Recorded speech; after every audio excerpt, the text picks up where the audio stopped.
Եթերում 02 հաղորդաշարի հերթական, այս տարվա առաջին թողարկումն է բարի երեկո, այսօր մեր ծրագրում կարող եք դիտել։ Բացի բջջային հեռախոսից և դրամապանակից փորձել էին նաև պայուսակն ու համակարգիչը հափշտակել, բայց չէր հաջողվել ու դիմել էին փախուստի։ Տուժողին հանգստացնելու, սիրտը շահելու նպատակով համոզել էր նրան տաքսիով իրենց տուն տանել, ծանոթացրել էր իր մոր հետ, ներողություն խնդրել իր պահվածքի համար։ Տղամարդու մարմնի վրա 1 տասնյակից ավելի սուր կտրող ծակող, նաև բութ գործիքի հետքեր կային, տանտերը մահացել էր ժամեր առաջ։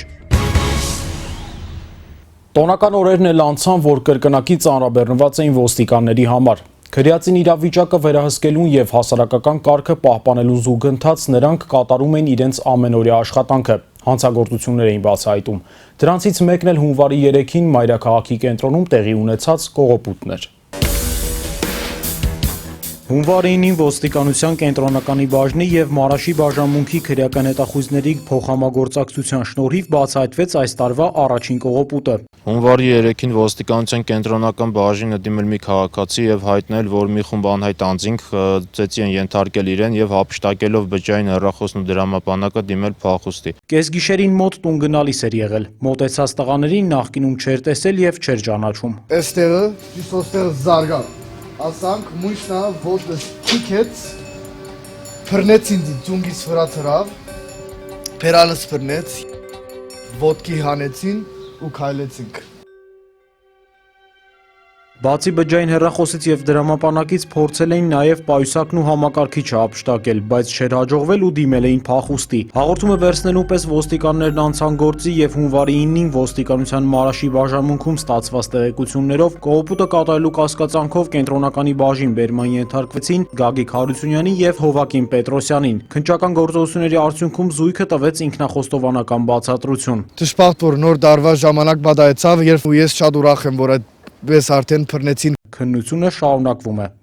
Ավազակային հարձակման մասին հաղորդումը ոստիկանության Մալացիայի բաժին ստացվեց հունվարի 7-ին, թեև դեպքը կատարվել էր դեռևս անցած տարեվերջին։ Այս ուշացման պատճառն էլ հասկանալի դարձավ բացահայտման ընթացքում։ Դեկտեմբերի 28-ին 2 տղամարդ Իսակովի պողոտայի շենքերից մեկը մտան։ Բարձրացան 4-րդ հարկ, թակեցին ծանոթ բնակարանի դուռն ու կինը, որ սպասում էր նրանց, ներս հրավիրեց։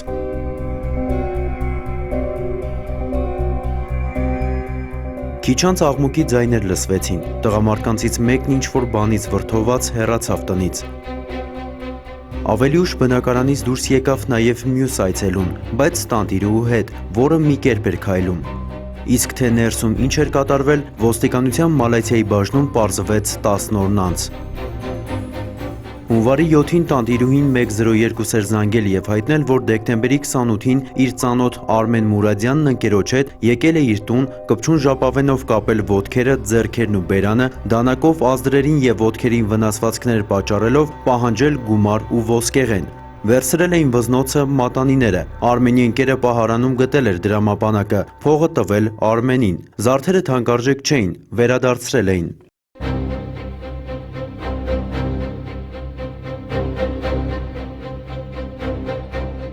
Ոստիկաններն ուսումնասիրեցին բնակարանը, կնոջը ննջարանում էին կապել։ Արձանագրեցին, թե պահարանի որ մասից են վերցրել փողը, որքան գումար է եղել դրամապանակում, զրուցեցին տանտիրուհու հետ։ Արմենին վաղուց էր ճանաչում, վարձով ապրել էր իր տանը, ավելի ուշ նաև սանհանգույց է նորոգել, մտերմացել էին, Արմենը փող էր պարտք տուժողին, ընկերոջ հետ այդ օրը պարտքը վերադարձնելու պատրվակով էին եկել, խմիչք էին բերել, խմել էին, զրուցել, հետո Արմենը գնաց իմ ննջասենյակը ու այնտեղից կանչեց, այնտեղ ինքը ինձ իմ ձեռքով հրեց և գցեց ինձ իմ կրավաթի վրա։ Արմենը իրա ծոցագրբանից հանեց սպիտակ գույնի սկոչ, ասից կապի, ոտքերը կապի, ձեռքերը կապի, ինքը ծոցագրբանից հանեց դանակ։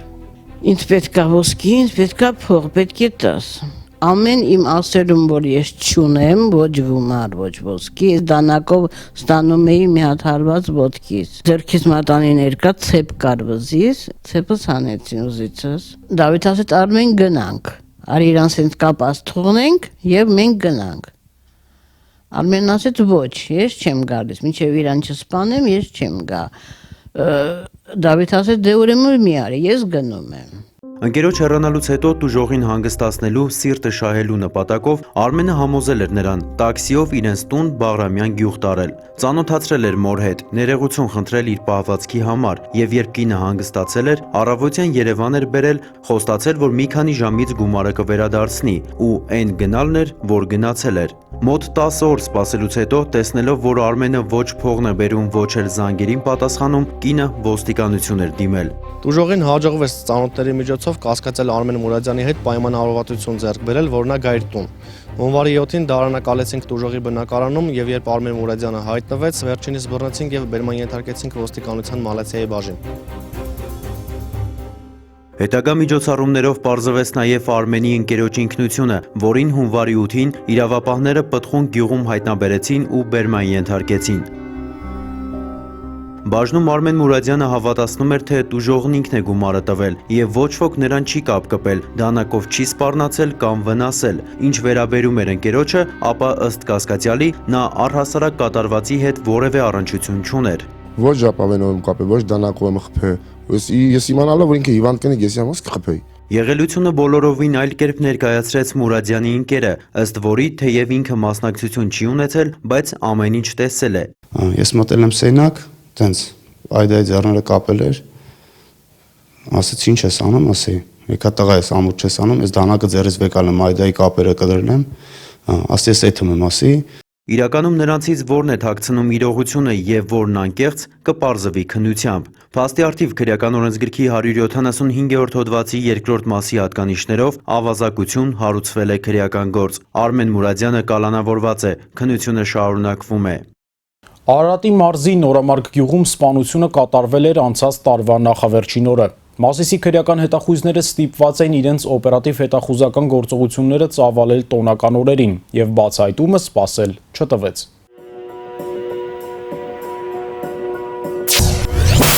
Դեկտեմբերի 30, 2015 թվական, ժամը 10:15, Արարատի մարզ, գյուղ Նորամարկ։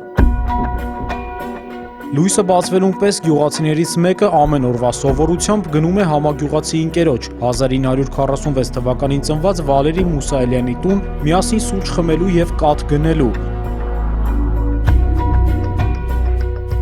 Դարպասը բաց էր, տան դուռը նույնպես։ Ներս մտնելով հատակին տեսնում է ընկերոջ Արնաշաղախդին։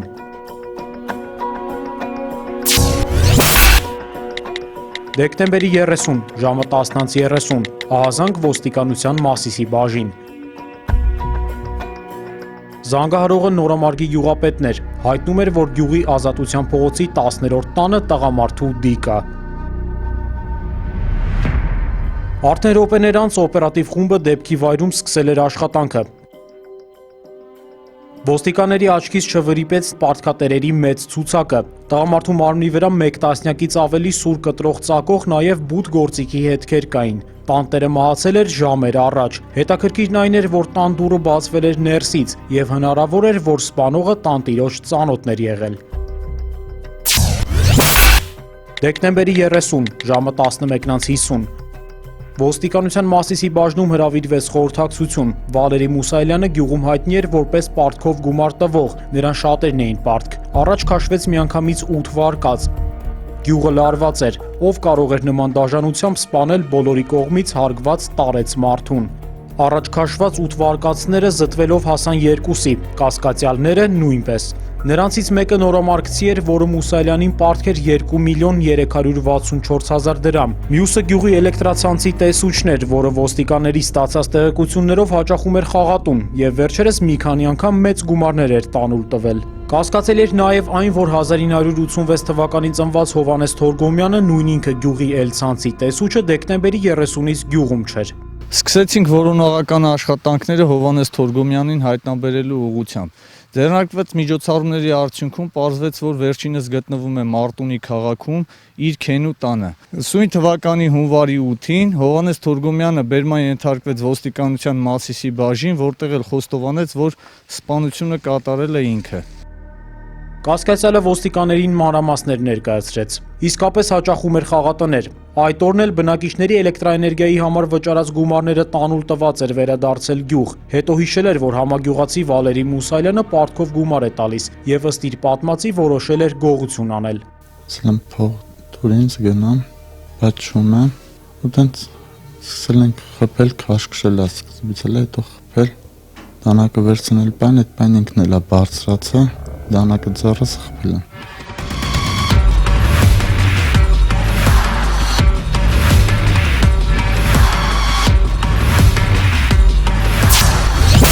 Հունվարի 11 ժամը 16:00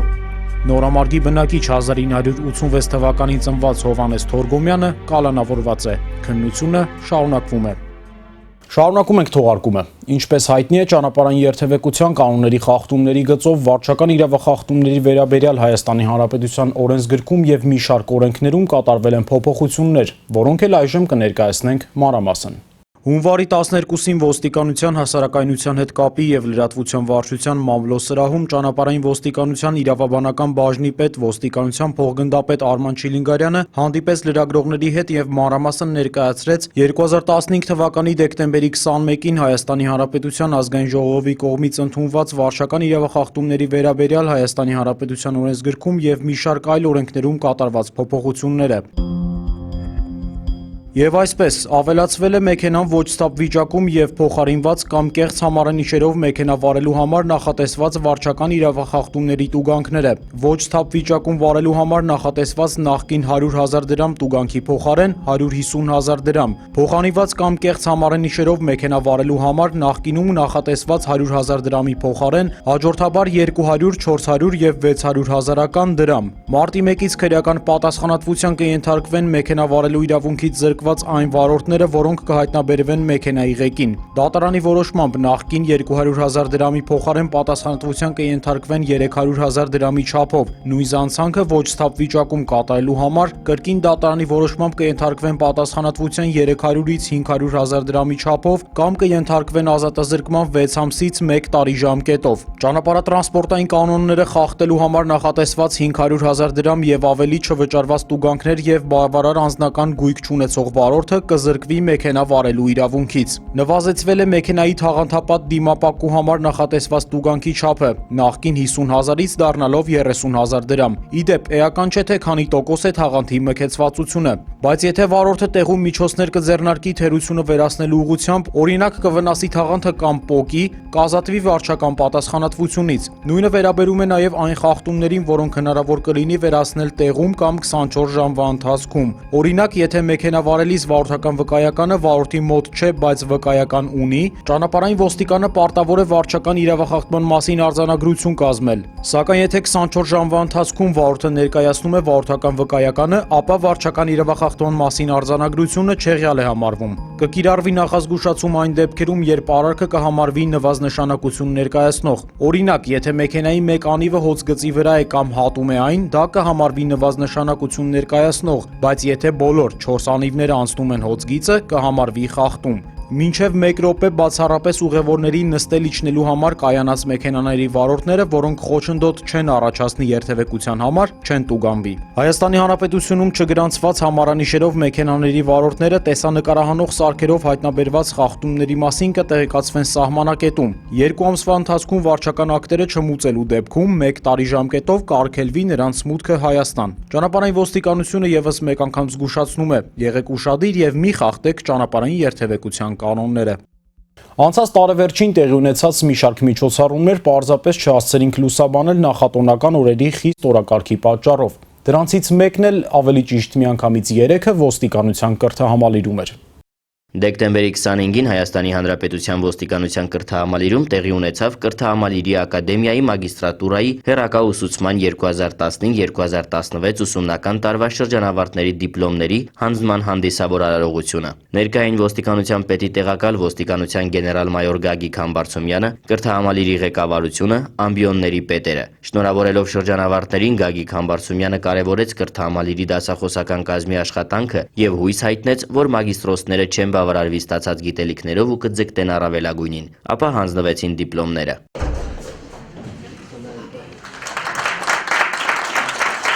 Ոստիկանության կրթահամալիրի մագիստրատուրայում ձեռք բերված գիտելիքները տեսական եւ գործնական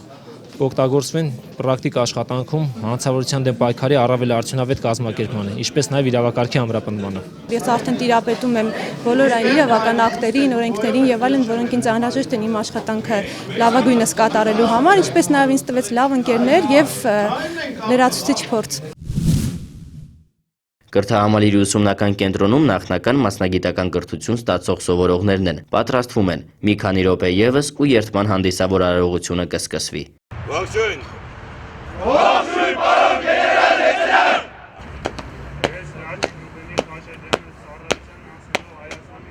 Ծառայություն ասելով Հայաստանի Հանրապետության ոստիկանությունում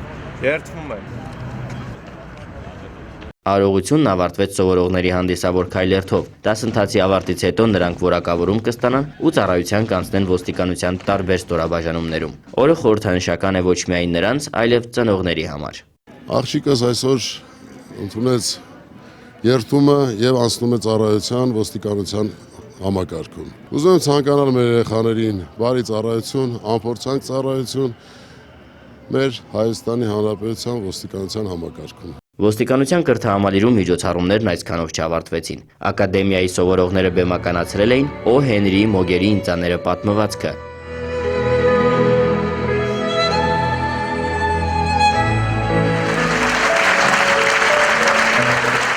Ներկայացման ավարտից հետո ոստիկանության կրթահամալիրի պետ ոստիկանության գեներալ լեյտենանտ Հովհաննես Վարյանը դերասան Արմեն Կարապետյանին շնորհակալություն հայտնեց իրենց աջակցելու համար։ Այնուհետև ոստիկանության կրթահամալիրի սպայական եւ ուսանողական կազմը բարեգործական դրամահավաք կազմակերպեց Երևանի մանկատուն մանկատան երեխաներին օգնելու համար։ Մեր երեխաները շատ երախտապարտ են բոլոր բարեգործներին եւ ուրախ ենք, որ մեկ բարեգործ եւս ավելացավ մեր հարգարժան բարեգործների ցուցակում իդեմս ոստիկանության։ Մեր հաղորդումն ավարտվեց, կհանդիպենք հաջորդ շաբաթ։ Ցտեսություն։